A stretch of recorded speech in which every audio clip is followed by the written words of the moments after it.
Olá, sou o reverendo Jair de Almeida Júnior, pastor da Igreja Presbiteriana do Jardim da Glória, em São Paulo, capital.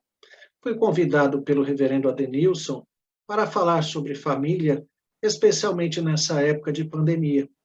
Então, antes de mais nada, vamos nos dirigir a Deus em oração.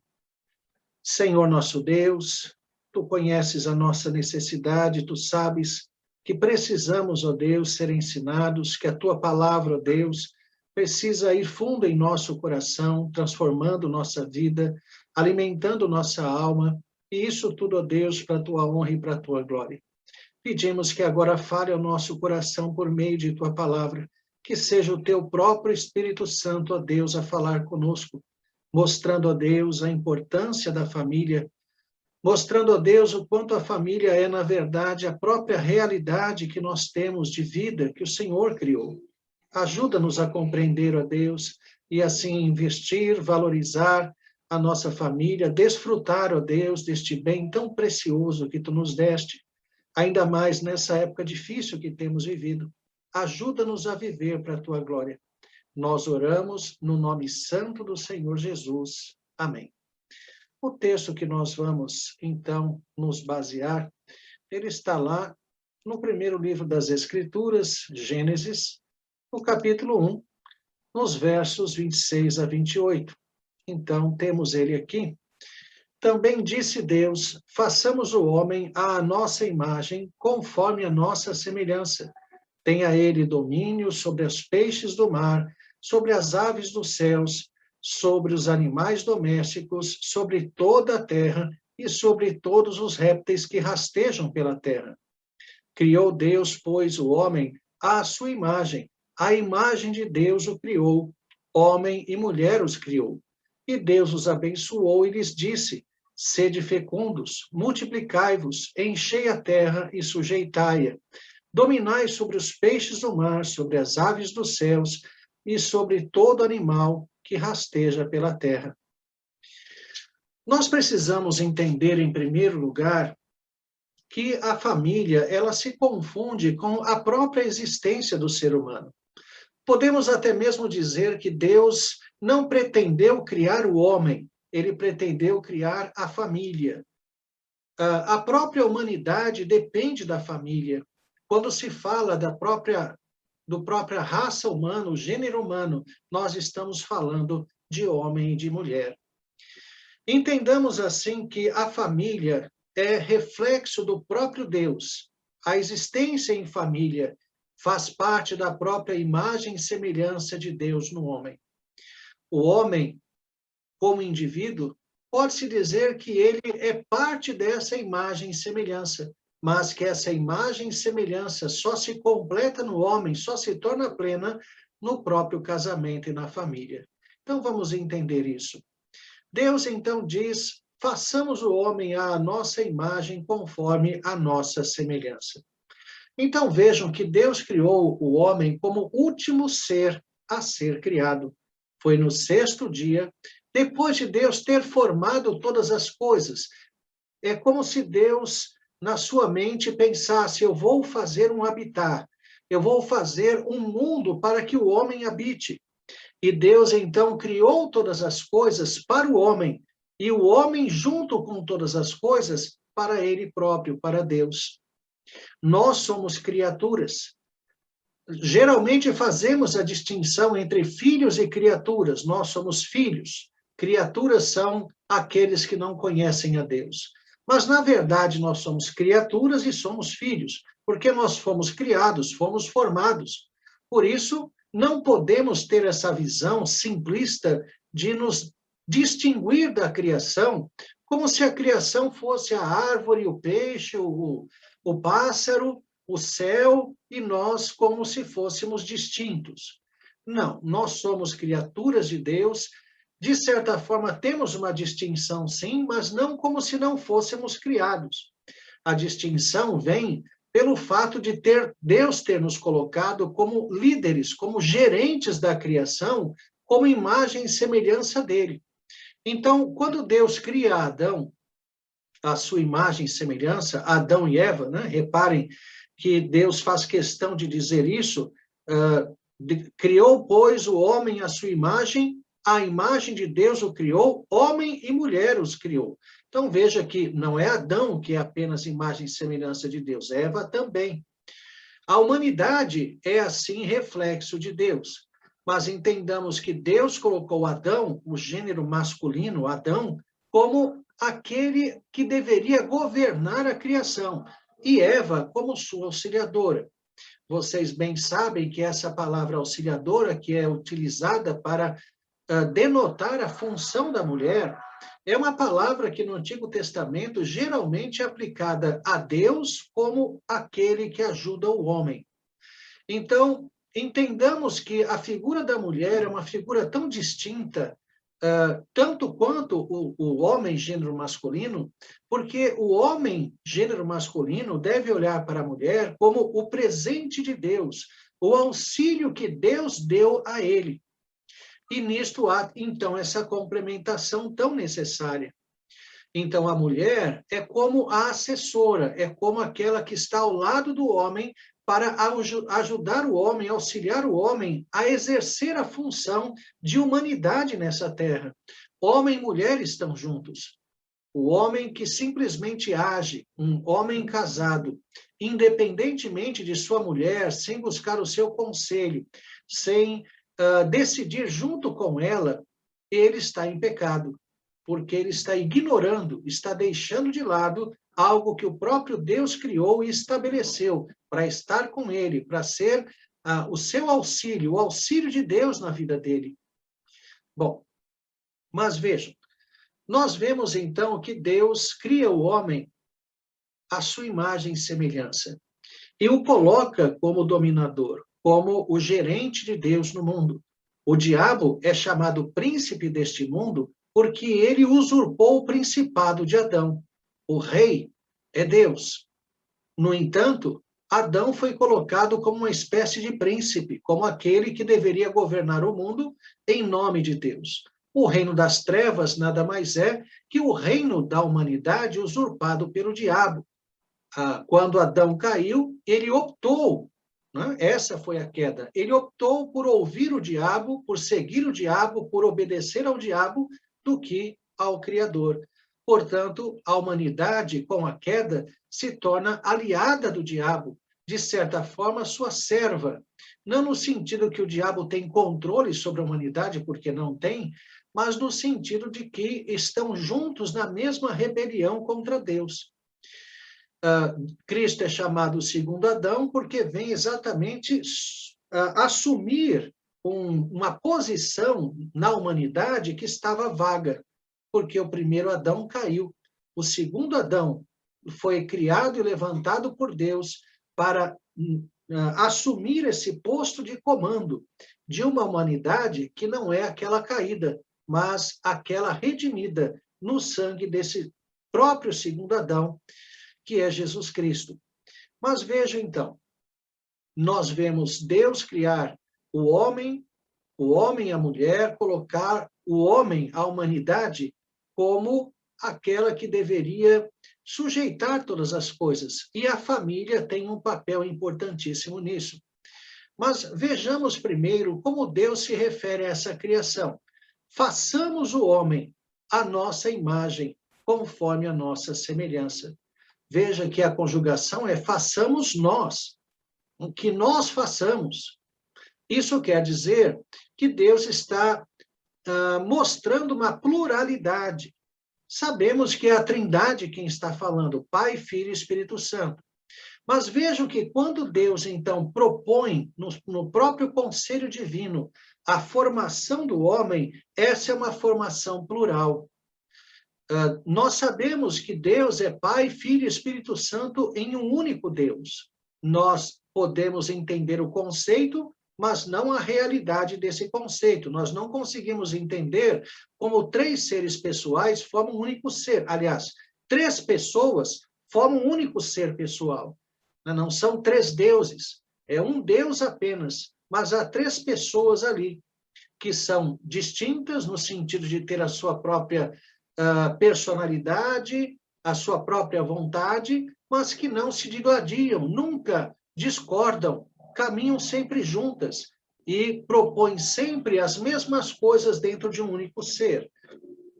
Então, vejam, quando vemos essa descrição tão pálida, tão minúscula do ser de Deus, mas é o que nós podemos entender, Deus fala, então, façamos o homem à nossa imagem.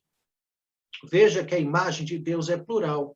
E quando Deus, então, faz o homem, ele faz uma família. Ele não faz apenas um ser humano, porque ele está refletindo essa pluralidade do seu ser. O homem foi criado para ter uma existência plural, assim como Deus, na própria Trindade, é Pai, Filho e Espírito Santo. E essa pluralidade que o homem vive, ela está expressa exatamente no casamento e na família. Então, reparem, quando Deus diz façamos, ele está externando essa pluralidade. E façamos o quê? O homem, homem e mulher.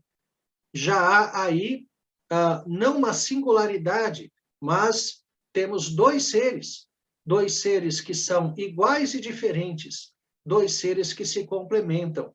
Né? Há muitas coisas diferentes entre homem e mulher, biologicamente, psicologicamente. Né? O esqueleto do homem é diferente do esqueleto da mulher, a capacidade muscular do homem é 30% geralmente maior do que da mulher. A mulher tem a capacidade reprodutiva, embora não sem o homem, né? O homem e a mulher que se reproduzem, mas a mulher que é a mãe, que é a matriz, é aquela em quem o novo ser é gerado e não o homem. Então, vejam que essa ideia tão ridícula, defendida aí pelo LGBT e outras abominações, simplesmente falam de algo impossível. Ainda que você modifique a genitália de um ser humano, isso não quer dizer que deixou de ser um homem ou deixou de ser uma mulher, passou a ser homem, passou a ser mulher. Isso não existe. É muito mais do que uma genitália, é muito mais do que simplesmente hormônios. E isso é um atentado à própria criação, né? Reparem que a questão da homossexualidade, que é uma proposta de um novo padrão familiar, que na verdade é uma não família, porque a única família que existe é macho, fêmea, homem, mulher e filhos. Só essa família que existe. Dr. Wayne Grudem, por exemplo, fala que homossexualidade sempre houve no mundo, mas a questão é que nunca houve a proposição de uma família baseada em homossexualismo. Então, o homossexualismo é tão antigo quanto o pecado do homem. No entanto, nunca houve na história da humanidade, em nenhuma cultura, a proposição de uma família centrada em pessoas do mesmo sexo, porque isso não é casal de forma alguma. Né? Casal é aquilo que se casa, é aquilo até mesmo que se encaixa, e isso em todos os sentidos. Né? E a proposição de pessoas do mesmo sexo, ainda que mutilando a genitália para que se pareça com a do outro sexo, isso não vai levar essa pessoa a ser do outro sexo. Né? Então, desde a época aí do Iluminismo, século XVIII, né, que teve o seu grande expoente na Revolução Francesa, 1789, que é a ideia do essencialismo, ou seja, as coisas como elas são, passou a ser deixado de lado em favor da ideia de transformação. Então, hoje, quando se pensa em algo, aquilo não é visto como essência, ou seja, é o que ele é. Não. É visto como algo que se transforma constantemente. É esse tipo de filosofia que dá base a essa ideia de ideologia de gênero e outras aberrações. Né? Porque eles não olham para um homem, como uma mulher como uma mulher, mas sim um ser que se transforma constantemente e pode, então, se transformar naquilo que bem entender. A homossexualidade é um pecado dos piores. Né? Por quê? Porque não se levanta, se podemos dizer apenas, contra a lei moral de Deus, mas se levanta também contra o direito de Deus de criar. A homossexualidade é um rompimento, uma afronta à lei moral de Deus e também à ordem da criação, quando Deus estabeleceu macho e fêmea como centro da família. E isso não apenas os seres humanos, né? Todos os seres, com algumas exceções, né? Necessitam do sexo oposto para procriar. Então, reparem que esse é um padrão da criação. Quando um homem ou uma mulher diz, eu não aceito o que eu sou, está se levantando contra o direito divino de estabelecer a criação. E a pessoa, então, assume algo que é uma alternativa absurda, criando um híbrido. Uma pessoa que era homem passa a agir como mulher, às vezes até, como já dissemos, mutilando a própria genitália e o corpo de forma geral, ou então simplesmente assumindo esse comportamento, o que é alguma coisa do ponto de vista das escrituras abominável, né? Então, esses ataques têm sido feitos para que se estabeleça um tipo de ordem de relacionamento que não mais esteja baseado na família.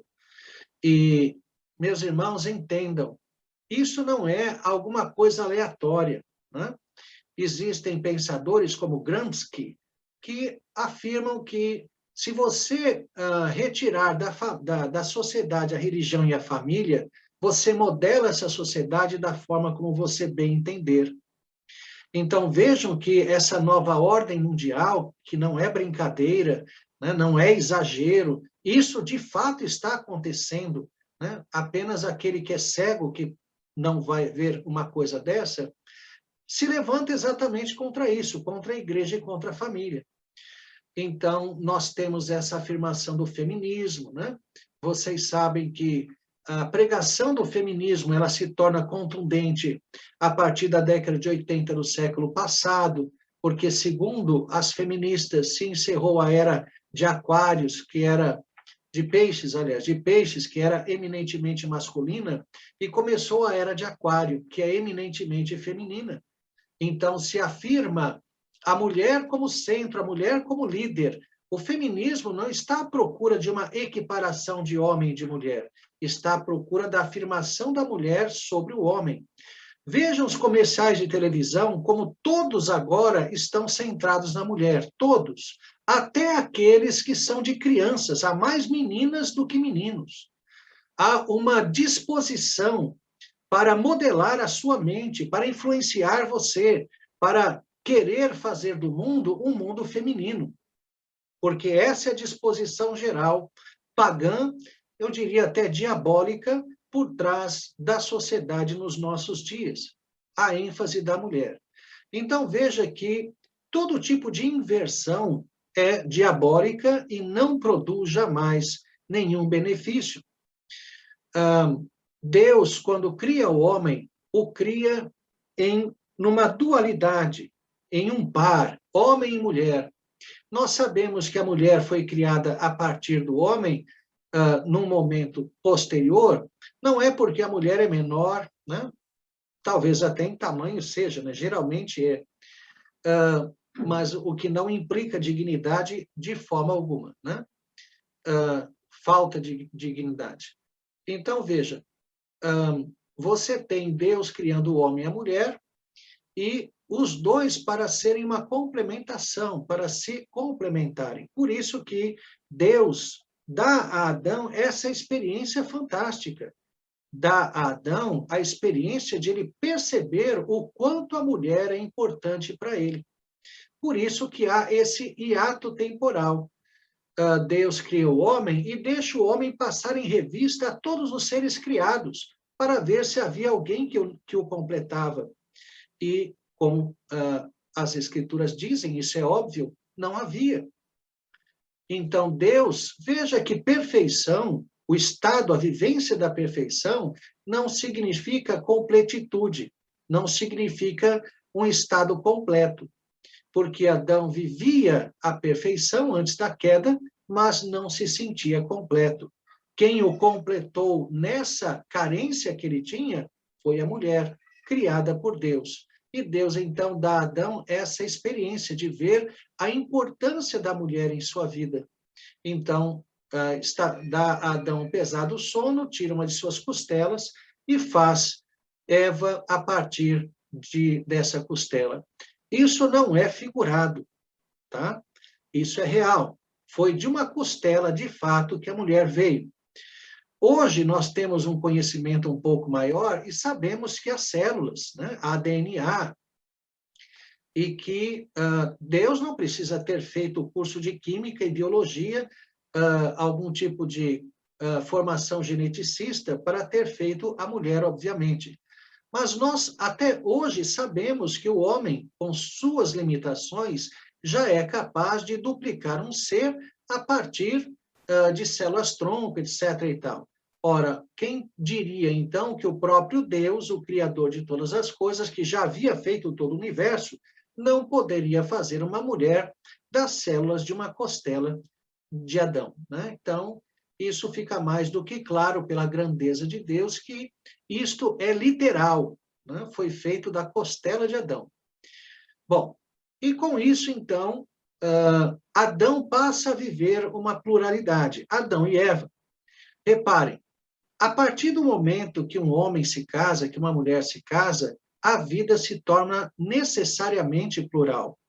O homem jamais vai ficar pensando apenas naquilo que ele quer. Eu vou trocar de carro. Não, eu vou trocar se na minha casa não estiver necessitando nada prioritário. Se a minha esposa não tem nada mais importante para que nós compremos do que trocar o carro. Né? Depois que vieram os filhos, mais ainda, a vida se torna ainda mais plural, porque o homem vai ter que pensar na sua esposa e nos seus filhos, antes de pensar em si mesmo. A mulher, a mesma coisa. Ela não vai simplesmente pensar, bom, vou renovar meu guarda-roupa, vou passar o cartão de crédito. Não. Ela vai pensar se não há alguma prioridade em relação à sua casa, ao seu marido, quando vier os filhos, aos filhos também. Então, nunca, jamais, numa estrutura de casamento, o homem vai pensar em si próprio apenas e a mulher também. Isso não quer dizer que não há momentos de pessoalidade, até mesmo de individualidade. Ora, o homem que vai jogar bola e deve, pelo menos uma vez por semana, ter uma atividade física, isso não é errado, desde que não deixe de ir no estudo para jogar bola, né? Ou na reunião de oração, marque outro dia. Então, vá, jogue a sua bola, e não é legal você levar, por exemplo, a sua esposa num lugar onde só tem homem, né? E às vezes até a própria esposa não vai querer ir. Então, é um momento mais masculino. Assim como eu duvido que tenha um marido que queira ir no salão de beleza com a sua esposa, né? Deixa ela ir. É o momento dela, é feminino, né? Ou, se ela vai com algumas irmãs da igreja, vai fazer um passeio no shopping, tomar um café juntas, tem um momento. Não é o momento que o marido está junto. Então, ainda que o casamento imponha essa pluralidade, não quer dizer que esgote-se completamente a individualidade. Existem alguns momentos individuais, mas poucos, porque a ênfase é totalmente a pluralidade, é o casamento e a família. Então, veja, homem e mulher casam-se, macho e fêmea, e há aí uma complementação, até mesmo encaixe em todas as questões, até mesmo na área sexual. Há encaixes, há uma interação de homem e mulher, e não apenas física, mas também espiritual. Há sentimentos que são aflorados, né? Não há intimidade maior na humanidade do que o relacionamento conjugal entre um homem e uma mulher. As expressões, os olhares, os toques, tudo comunica. E é algo realmente belo que Deus criou, que celebra o casamento. Percebam, meus irmãos, que é o ato sexual que sela o casamento, né? O casamento não é centrado em sexo, embora o sexo seja distintivo no casamento. Basta perguntar, para que você tenha um relacionamento de amizade profundo com alguém, você precisa casar com essa pessoa? Certamente que não. Para você ter uma comunhão profunda com alguém, é necessário você casar com essa pessoa? Também não é. Mas para você ter relação sexual, segundo as Escrituras, sim.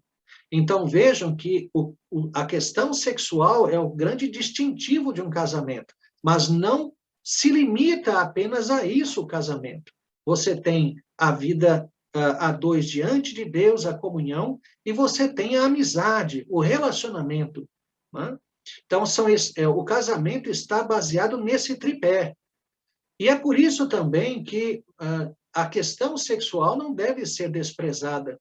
O casamento, ele tem um forte apelo físico. Você não casa com uma pessoa simplesmente por sua vida espiritual. Você não precisa casar com alguém para ter vida espiritual com essa pessoa. Você casa por uma atração física, e é necessário que assim seja.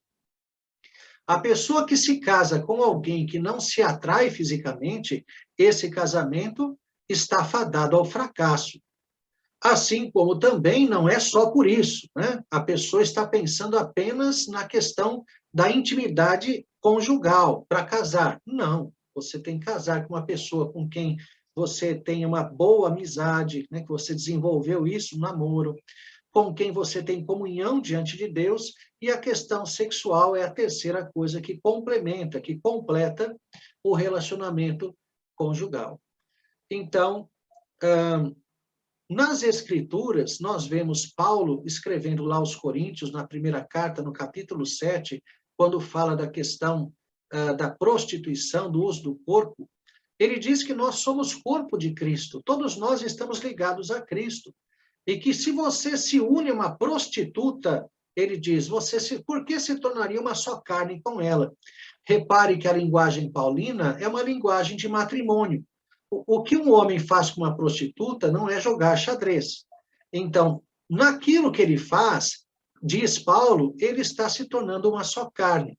Então, o relacionamento sexual é o que no casamento sela esse relacionamento, né? Isso fica claro nessa linguagem de Paulo. E é por isso que casais que têm alguma traição, adultério, não deveriam resolver isso os dois sozinhos, porque os dois, de alguma forma, estão implicados, ou como vítima ou como o autor. É necessário confessar isto ao pastor da igreja, quem sabe até mesmo ao conselho, segundo a orientação do pastor. Então, não tentem resolver esses problemas graves sozinhos, porque o que geralmente acontece é que eles não são resolvidos porque não são devidamente tratados e o problema continuará e provavelmente o casamento se desfará. Então, procure ajuda. Né? Portanto, reparem, o casamento, ele é o ápice da vida cristã, o ponto alto. Nós somos criados em imagem e semelhança de Deus. O próprio Deus nos criou assim porque um dia ele também seria homem. Então, ele cria um ser compatível com a sua própria habitação, com o seu ser. O homem, ele é como se fosse a versão humana de Deus. Não que ele é Deus, porque ele é criado, né? O homem é criado, é criatura. Mas podemos dizer que se Deus fosse um homem, aliás, se Deus fosse uma criatura, ele seria um homem. E quando Deus assumiu o formato de uma criatura, ele assumiu o formato humano, né? Assumindo também uma natureza humana junto com a sua divindade. Deus jamais deixou de ser Deus para ser homem. Ele passa a viver também como homem, em paralelo à sua divindade, à sua vida como Deus, à sua existência divina. Né? Mas reparem, portanto, que o homem criado assim, a imagem de Deus, ele foi colocado sobre todas as coisas. Ele tem no casamento uma espécie de complementação, de suporte para aquilo que ele deve fazer. Então vejam como isso fica muito claro no texto. Façamos o homem a nossa imagem conforme a nossa semelhança. Tenha ele domínio sobre os peixes do mar. Por que que há essa pluralidade? Por que que há esse ambiente de família para que o homem possa cumprir com sua função criacional, que é dominar a criação em nome de Deus? Vejam, criou Deus, pois o homem, a sua imagem, a imagem de Deus o criou, homem e mulher os criou, e disse, e Deus os abençoou e lhes disse, sede fecundos, multiplicai-vos, enchei a terra e sujeitai-a, dominai sobre os peixes do mar, sobre as aves dos céus e sobre todo animal que rasteja pela terra. Então, veja que é exatamente no casamento que você tem a família. É exatamente nesse ambiente familiar que o homem tem as condições, todo o suporte e até mesmo a realização dessa conquista de dominar sobre toda a terra. Porque, vejam, o homem não é onipresente, né? A onipresença é um atributo incomunicável de Deus. Só Deus é onipresente, ninguém mais. Como o homem poderia sujeitar toda a criação? Ele não pode estar em todos os lugares ao mesmo tempo. Apenas, então, somente se multiplicando. Então, vejam que a ordem para multiplicar está associada diretamente ao domínio sobre toda a criação. Há aqueles hoje que defendem que o crente deve ter o máximo de filhos que puder. Eu não vejo base bíblica para isso. As escrituras associam a multiplicação ao domínio da criação. Ora, o homem já se espalhou por toda a terra, já se fala até mesmo de uma falta de alimento, uma crise alimentar, por causa de uma superpopulação. Né? Então, você dizer hoje que o homem precisa se multiplicar e ter 50 filhos, não, isso não tem base bíblica, pelo menos até onde vejo. Né? A ordem para multiplicação está associada a você ocupar o espaço e, assim, exercer o domínio. Bom, mas vejam que, para isso, era necessário o casamento, a multiplicação, é necessário a geração. Deus deu ao homem um poder que nem mesmo os anjos têm, que é multiplicar-se, que é gerar outros homens iguais, né? Multiplicar a própria raça. Né? Bom, por isso também, quando nós vemos que esse é o propósito de Deus, de estabelecer uma família, né? Deus não cria apenas um homem, Deus cria o homem e a mulher, Deus cria uma família, Deus cria um casamento para que haja família, esse é o propósito divino. O homem não nasceu para viver só. Aliás, o próprio Deus disse, não é bom que o homem esteja só. Né? Há um ditado que acho muito belo, que diz que o homem é grande para abraçar e a mulher pequena para ser abraçada. Então, nessa interação do homem com a mulher, você tem uma vida plural, orgânica. Né? Então, nós somos seres híbridos, os únicos seres híbridos. Por isso que o homem é exaltado nas Escrituras como o ser mais magnífico que Deus criou. Os anjos são apenas espíritos. Os animais são apenas matéria. O homem é que é matéria e espírito ao mesmo tempo. O homem é um caminhante de dois mundos. Ele caminha no mundo espiritual e no mundo físico ao mesmo tempo. O homem em si mesmo, ele une a criação visível e a invisível, o mundo espiritual e o mundo material. E Deus deu domínio ao homem, o que não está claro quanto aos anjos. E, além disso, deu a capacidade reprodutiva, que também os seres espirituais não têm. Então, o homem é criado assim, com essa dignidade, com essa grandeza. Né? O Salmo 8, tão belo. Ó Senhor, Senhor nosso, quão magnífico em toda a terra é o teu nome. Expuseste nos céus as tuas maravilhas, etc. e tal. E então, o salmista vai dizer que abaixo de Deus está o homem. Fizeste-o por um pouco menor do que Deus e de glória e de honra o coroaste. Este pouco não é que nós somos quase deuses, é que abaixo de Deus na criação, quem é que domina? Sem dúvida alguma, o ser humano. Bom, mas o ponto é, a centralidade da família é o casamento, e que nós não nos esqueçamos disso. O principal relacionamento de uma família é o casal. E especialmente para as mamães, que geralmente se doem pelos filhos, jamais se coloquem entre a autoridade paterna e os seus filhos. Nunca façam isso. Fazer isso é você trabalhar para implodir a tua casa. Isso é você agir de uma forma a quebrar a hierarquia doméstica, é um incentivo para que os seus filhos enfrentem o seu marido, o pai, e assim estabeleça uma anarquia dentro de casa ao invés da submissão, além da mulher estar pecando todas as vezes que se afirma sobre o marido. Então, é lógico que isso não quer dizer que a mulher tem uma mordaça e jamais pode questionar o marido. Não, pode. Entra lá no quarto à noite, fechou a porta e vão conversar sobre divergências, sobre qualquer coisa, mas jamais façam isso na frente dos filhos. Isso é a pior coisa que uma mãe pode fazer. Por quê? Porque o relacionamento conjugal é a base da família. Quando nós vemos os 10 mandamentos, por exemplo, o mandamento que protege a família é não adulterarás. O adultério, ele é assim demonizado, e de fato é isso, é uma coisa maligna, terrível, diabólica, porque ela destrói a família. Se um filho se vai, a família continua.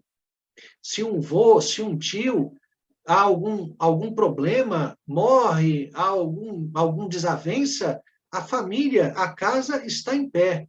Mas se um marido ou a esposa faltam por algum motivo, a família se dissolve. Tanto é que vamos dizer que há uma morte. A mulher se tornou viúva. Ela pode constituir outra família. Aquela que ela vivia até então, embora não estou dizendo que vai ser desprezada, não é essa a ideia, mas é uma família que agora existe parcialmente. Não há mais a família como deveria ser. E a mulher está livre para constituir até outra família. E o homem é a mesma coisa. Se a mulher faltar por algum motivo, que seja um motivo bíblico, lícito, ele tem o direito de casar-se novamente e constituir outra família. Então, vejam que se você atenta contra o casamento, você está atentando contra a família. Os filhos vão viver a vida deles, vão estar ligados ainda ao pai ou à mãe. Né? No entanto, a família original já não existe mais. Né? Então, o relacionamento primordial, central, a coluna base de uma família é o casal. E é por isso que marido e mulher devem investir muito no casamento, para que haja um relacionamento sólido que se reflita, então, em solidez na família. Se homem e mulher casados estão bem, a família estará bem. E ainda que haja problemas com os filhos, o casal que está integrado entre si e a Deus, ele tem força, tem sabedoria, tem paz, tem coragem, tem segurança para agir.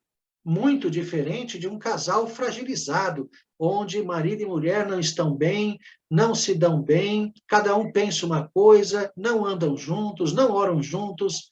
Aí, de fato, vai ficar muito difícil tomar qualquer decisão. E se tomar, ainda que haja concordância, qualquer problema que haja, uma parte vai acabar, como se diz, espanando. Eu acho que não era isso mesmo, eu nunca achei isso, eu só concordei porque você disse, e assim por diante.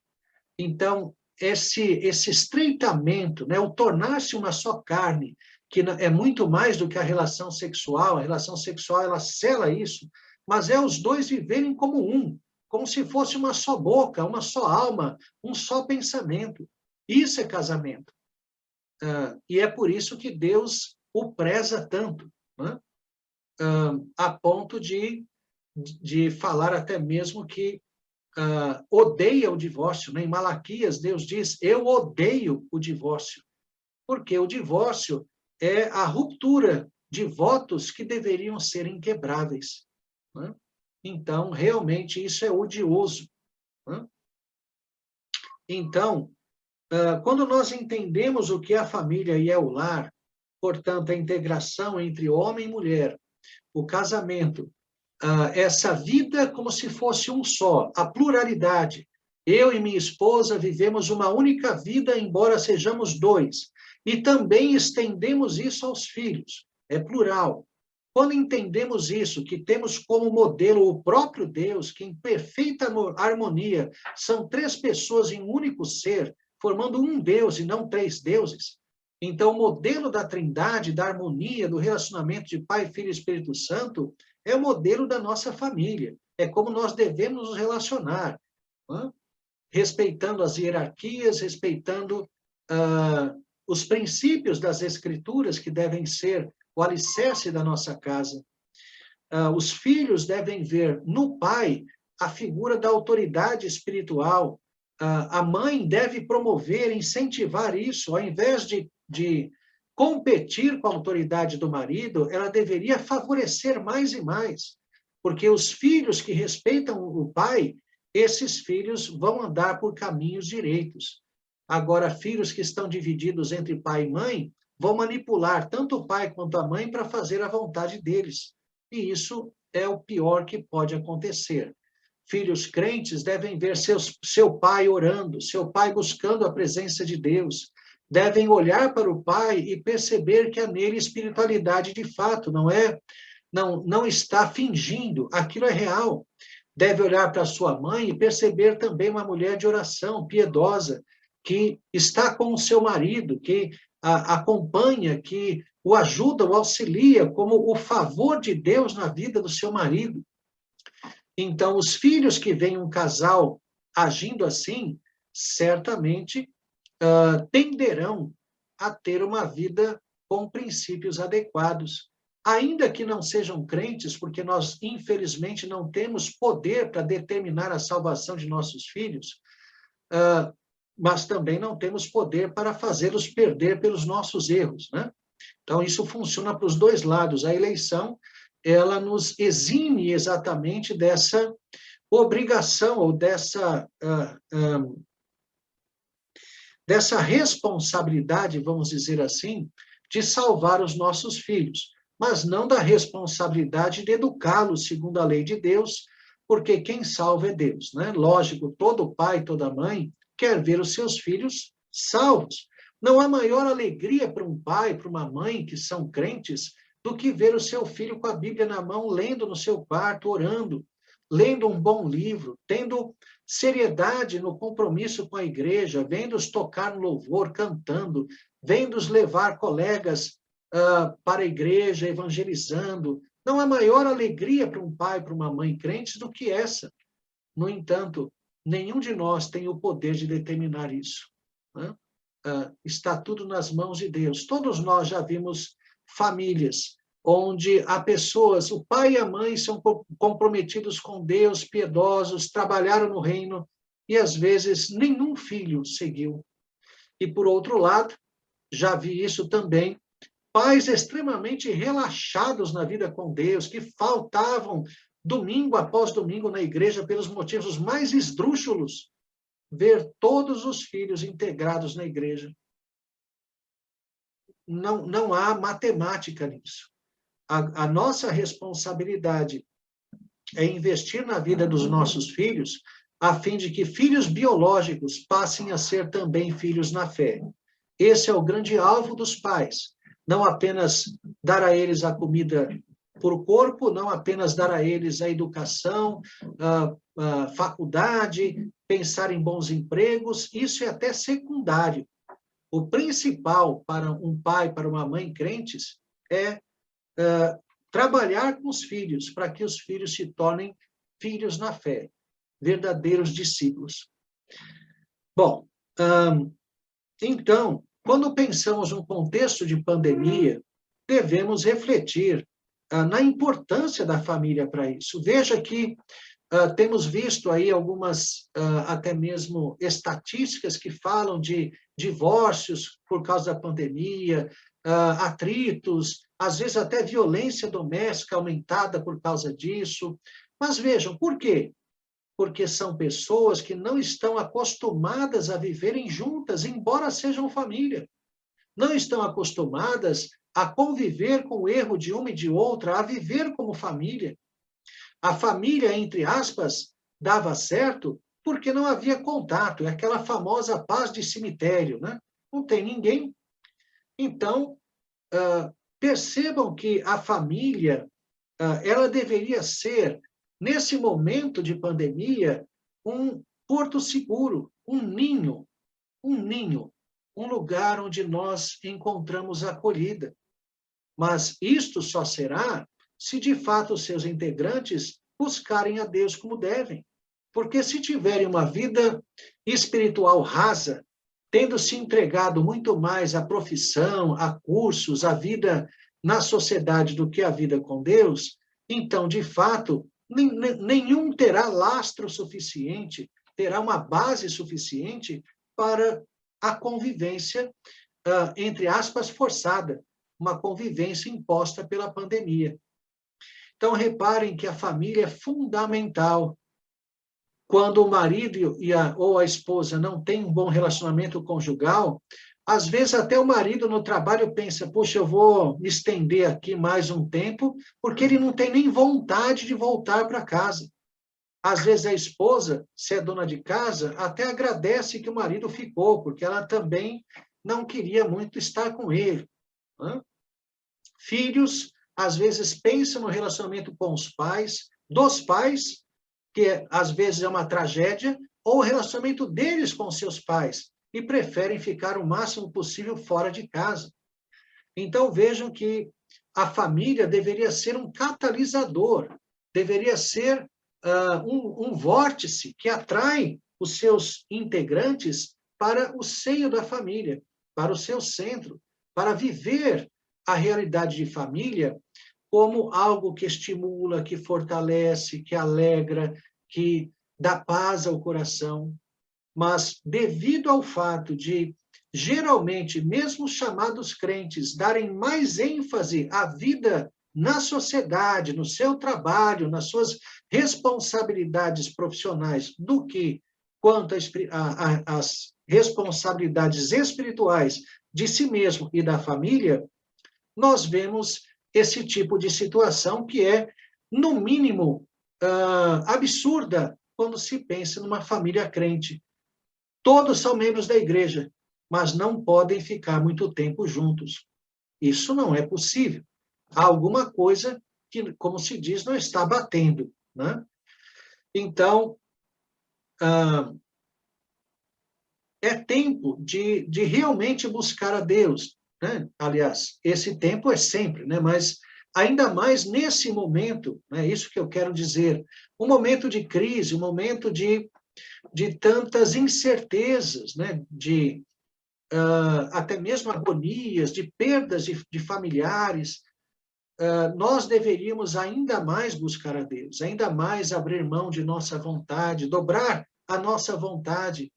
Veja que não estou falando de certo e errado. Certo e errado não se negocia. Optamos sempre pelo que é certo, não há negócio nisso. No entanto, quando se fala de se vamos hoje ao shopping ou vamos amanhã, se vamos à casa do meu pai ou na casa do seu pai, se você perceber que há alguma divergência, abra mão, abra mão. Proponha sempre uma saída espiritual, busque a oração, busque a leitura da palavra. Quantas famílias agora na pandemia aumentaram, por exemplo, a frequência dos cultos domésticos? Quantas? Estão tão acostumados a não ter a espiritualidade juntos que passaram aí 1 ano e meio quase que enclausurados e não houve nenhum incremento nessa prática tão bela, tão maravilhosa que é o culto doméstico. Então, o que isso mostra? Superficialidade da fé, mostra que não há comprometimento dos seus integrantes com Deus como deveria. E qual é o resultado? Haverá atritos, haverá problemas. Então, a família, que era para ser um ninho, muitas vezes se torna um lugar que as pessoas não querem nem estar. Bom, de quem depende, então, a mudança? De quem depende experimentar a bênção na família? Bom, basicamente de nós. Se nós buscarmos a Deus como devemos, Deus jamais deixará de fazer a sua parte. Né? Então, não esmoreçamos, tenhamos o cuidado de investir na nossa família, o marido, a esposa no casamento e pai e mãe nos filhos. Não deixem de fazer isso, porque o resultado Deus operará e cabe a Deus o resultado. Então, faça a sua parte, confie a sua família a Deus e o mais certamente Ele fará. Vamos fazer uma oração e assim encerramos aqui. Oremos. Senhor nosso Deus, nós te agradecemos de todo o coração pela bênção do Senhor em nossa vida, porque o Senhor, ó Deus, nos fez todos família do Senhor. A igreja é família de Deus. Ajuda, ó Deus, que as nossas casas sejam igrejas, lugares de culto, lugar de leitura da palavra, de oração, de cânticos, lugar, ó Deus, onde o Senhor tem toda a proeminência, onde o Senhor, ó Deus, é aquele que lidera. E assim, ó Deus, nós viveremos a realidade de família de Deus também em nossas casas. Dá sabedoria, ó Deus, coragem e ousadia a pais e maridos para agirem e fazerem aquilo que precisam. E também, ó Deus, as mães e esposas, para que hajam da forma devida também, apoiando o marido, ajudando o pai, ó Deus, na questão dos filhos. E que os filhos, ó Deus, também percebam nos pais a piedade, a retidão, para que sejam assim também influenciados para o bem. Pedimos a tua bênção, ó Deus, sobre os nossos lares, sobre as nossas famílias. Santifica, ó Deus, os nossos lares. E nesse momento de pandemia, momento de dificuldade, pedimos que todos, ó Deus, estejam assim baseados unicamente em Jesus Cristo. Recebe nosso louvor e nossa gratidão. É a nossa oração, no nome santo do Senhor Jesus. Amém. Meus irmãos, era isso que tinha a dizer. Agradeço bastante o convite que me foi feito e que Deus assim abençoe todas as famílias desse presbitério. Um forte abraço a todos.